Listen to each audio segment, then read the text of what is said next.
అనేక రకాలైనటువంటి సమస్యలు రైతులను వెంటాడుతున్నాయి. వరదలు ఒక పక్క వస్తున్నాయి, భారీ వర్షాలు ఒక పక్క చూస్తున్నాం, మరొక పక్క వర్షాభావ పరిస్థితుల్లో కొన్ని ప్రాంతాలు కరువుతో ఈరోజు అలమటించేటువంటి పరిస్థితి కనిపిస్తుంది.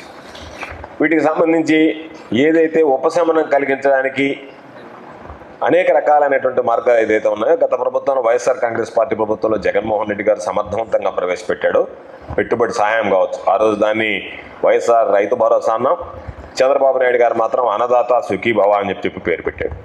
బీమా పరిహారం కావచ్చు, బీమాకు సంబంధించినటువంటి ప్రీమియం చెల్లించడం, ఆ బీమాకు సంబంధించినటువంటి పరిహారాన్ని రాబట్టి రైతులకు చెల్లింపులు చేపట్టడం, అదేవిధంగా కరువు సహాయం కావచ్చు.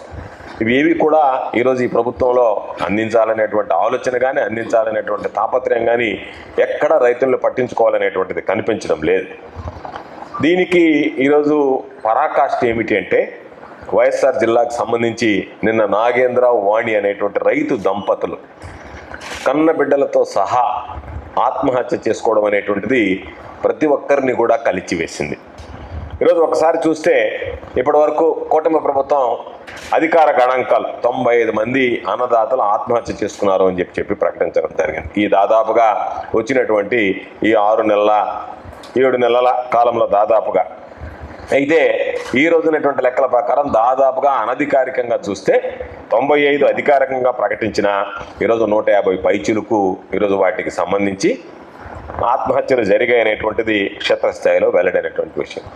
అయితే ఈరోజు ఒక పక్క ఆత్మహత్యల్ని తొక్కిపెడుతూ ఆత్మహత్యల గురించి, రైతు ఆత్మహత్యల గురించి పట్టించుకోకుండా ఒక పక్క రైతుల మీద కపట ప్రేమ వలకపోసినట్టుగా కపట నాటకం ఆడుతూ ఈరోజు వాళ్ళందరూ చనిపోతే లేదు వాళ్ళు వ్యవసాయం వల్ల చనిపోలేదు, వాళ్ళ ఒక వ్యక్తిగత కారణాల వల్ల చనిపోయారని చెప్పి మాట్లాడేటువంటి దౌర్భాగ్యమైనటువంటి పరిస్థితులు ఈరోజు కూటమి ప్రభుత్వంలో పెద్దల ద్వారా వాళ్ళ నోళ్ల ద్వారా రావడం అనేటువంటిది నిజంగా సహించరానటువంటి విషయం. వ్యవసాయానికి సంబంధించి, రైతులకు సంబంధించి అవి నిజంగా పాపం దుర్దినాలుగానే ఆలోచించాల్సినటువంటి పరిస్థితి ఉంటుంది.